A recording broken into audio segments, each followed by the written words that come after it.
Tier list des habitudes, bienvenue dans ce premier insight de la chaîne, dans lequel on va voir les pires habitudes et les meilleures, celles que j'applique au quotidien et celles que j'ai vraiment arrêté de faire parce qu'elles servent à rien.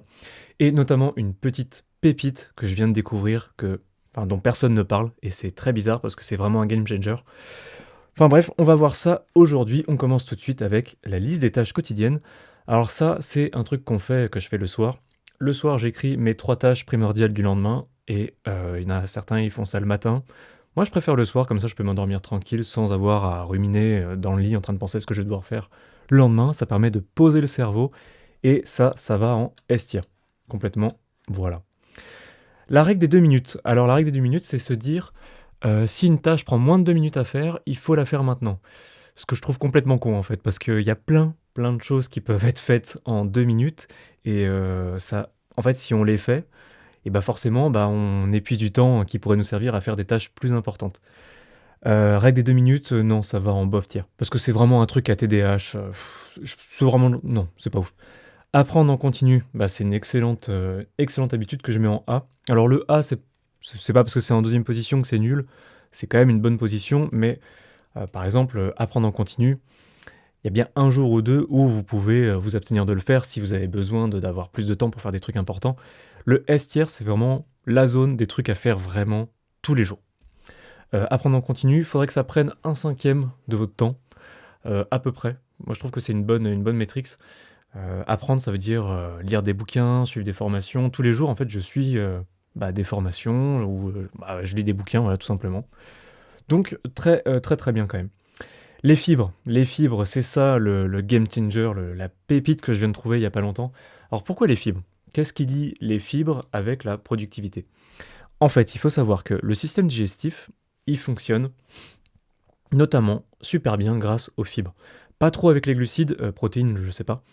Mais en fait, en fonctionnant avec les fibres, il va être responsable dans le corps de 95% de la production de sérotonine, qui est un neurotransmetteur et qui est aussi l'hormone du bonheur, enfin, pas du plaisir instantané, ça c'est la dopamine, mais vraiment l'hormone du bonheur. Et en fait, si vous donnez des fibres à votre système digestif, il va bien fonctionner, et du coup, il va vous faire des neurotransmetteurs. Ça vous aide à améliorer votre capacité cognitive. Donc les fibres, ça va en S tier. En fait, ça fait à peu près 1 semaine, 2 semaines que j'ai essayé de manger beaucoup plus de fibres. Avant, en fait, j'en mangeais quasiment pas. Et depuis que j'en prends, j'ai vraiment un meilleur mood. Je me sens beaucoup mieux. Et du coup, meilleur mood, plus de motivation, et donc plus facile de faire des tâches qui vont être contraignantes ou qui vont être difficiles. Donc les fibres, essayez, vous mangez 20 à 30 grammes de fibres par jour. Franchement, ça me change la vie, vraiment. Méditation, S tier, ça c'est incroyable. La méditation, vous prenez 10 minutes si vous savez pas faire, ensuite vous passez à 15 minutes, puis 20 minutes, et là vous vous dites ouais mais c'est chiant, je perds du temps, machin, mais en fait la méditation, c'est comme l'investissement en bourse. Vous prenez du temps que vous investissez pour vous, et c'est bizarre, mais ce temps vous est rendu tellement vous êtes productif après.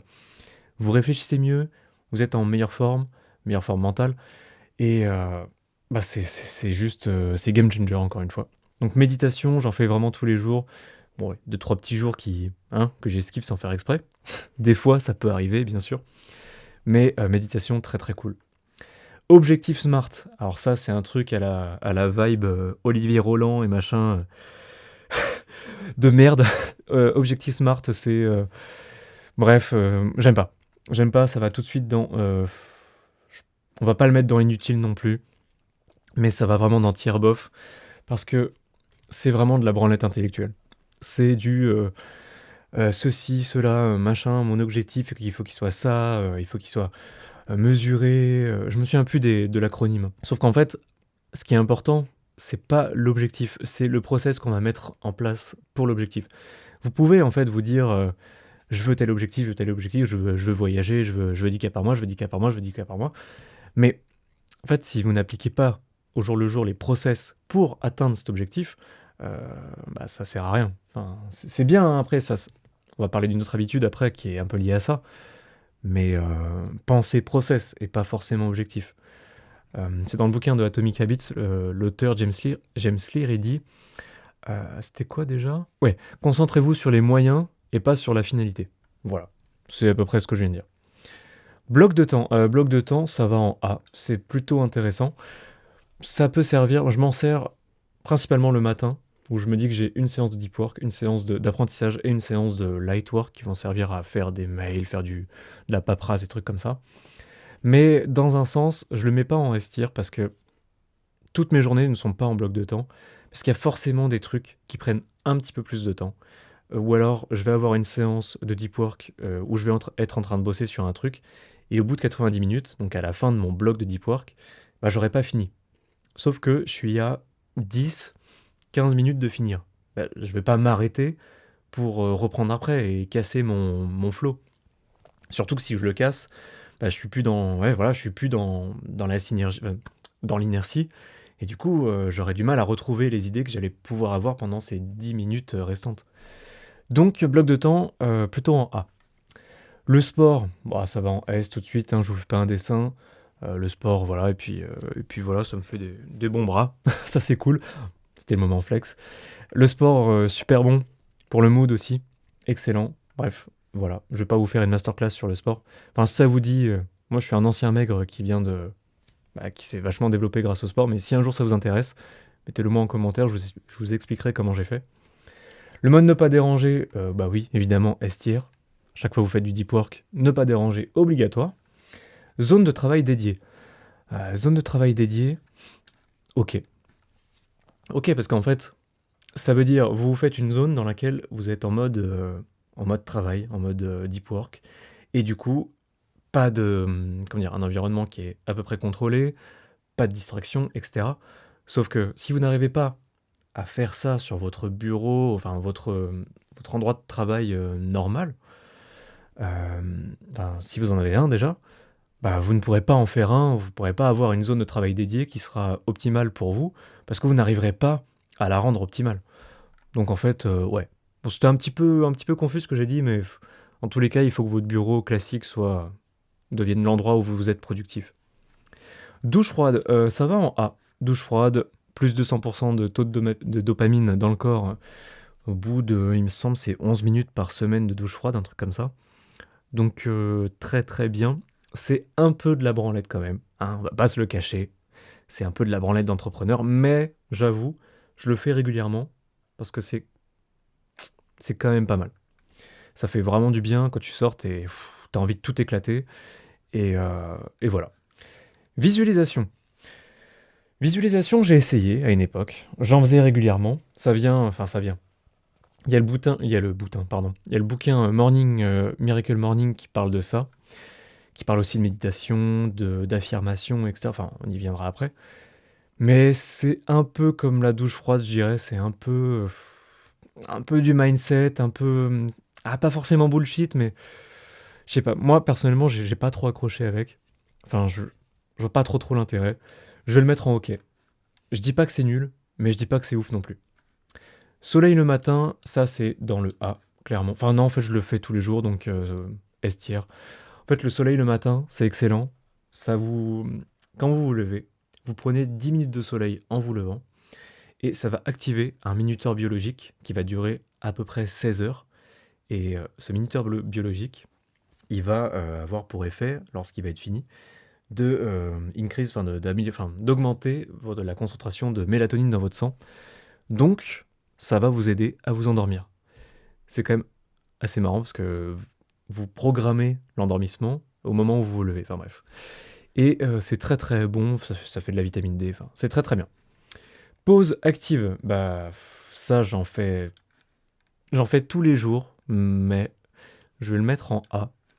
Pourquoi? Parce que la pause active, c'est une excellente source de distraction.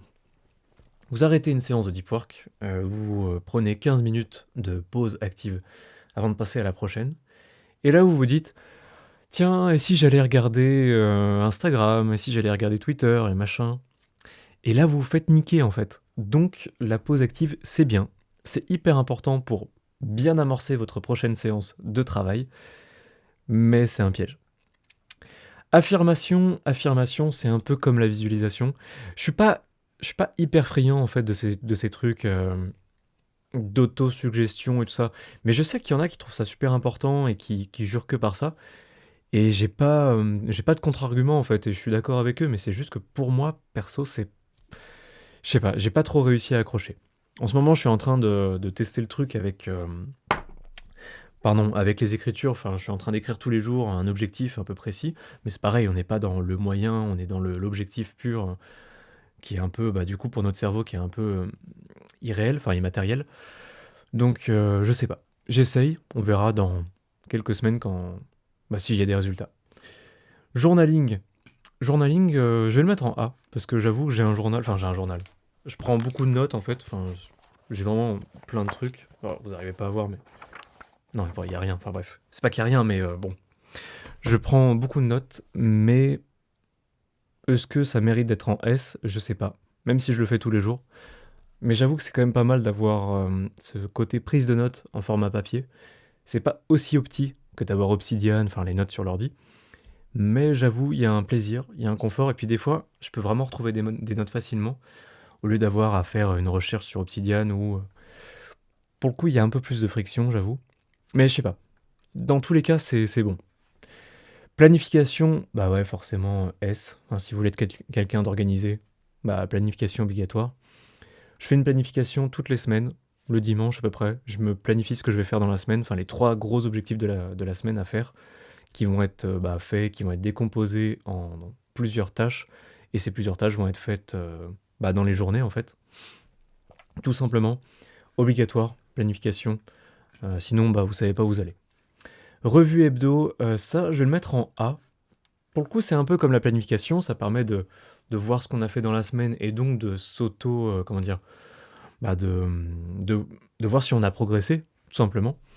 C'est intéressant, mais je dirais pas que ce soit non plus primordial comme le S. Supplémentation, alors ça pour moi c'est en S, supplémentation. Si vous n'avez pas de supplémentation, dites-moi en commentaire si vous êtes un peu dans la vibe biohacking entre guillemets, est-ce que vous prenez du magnésium le soir pour mieux dormir ou des trucs comme ça. Enfin, quand je dis de supplémentation, c'est aussi le café par exemple, hein. Enfin, si vous ne prenez pas de supplémentation, clairement, vous avez un gros retard comparé à ceux qui en prennent. Pourquoi? Parce que le corps, d'accord, il se gère très bien tout seul, il élimine les choses rapidement par lui-même, etc. Mais en termes de bénéfices, enfin, c'est pas. Je prends de la Ritaline pour mieux travailler. Évidemment, c'est un peu hors sujet parce que vous ne pouvez sûrement pas avoir de Ritaline, mais ça m'aide incroyablement bien, la caféine aussi. Et comme la L-tyrosine qui va permettre d'augmenter le nombre de neurotransmetteurs dans le système nerveux. Là, je prends une boisson, dedans il y a des électrolytes qui permettent donc de fluidifier, entre guillemets, le système nerveux via le. Bah, comment ça s'appelle déjà? Le système hydroélectrolytique. Non, j'ai plus le terme. Bon, c'est un truc comme ça. Ça aide incroyablement bien. Enfin bref. Et les 10 000 pas. 10 000 pas, j'avoue, je les fais pas. Je les fais pas du tout. Mais je le mets en A parce que c'est hyper bon pour la santé. J'avoue qu'à une époque, je me levais tous les matins, 5 heures à peu près. D'ailleurs, j'ai pas mis se lever à 5 heures. Se lever à 5 heures, c'est S-tier. C'est juste que je le fais pas, donc voilà, je l'ai pas mis. Mais 10 000 pas, ouais, non, c'est excellent. Excellent.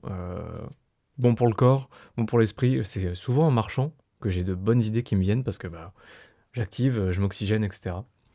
Et c'est juste que c'est un peu chiant parce que ça prend 2 heures par jour.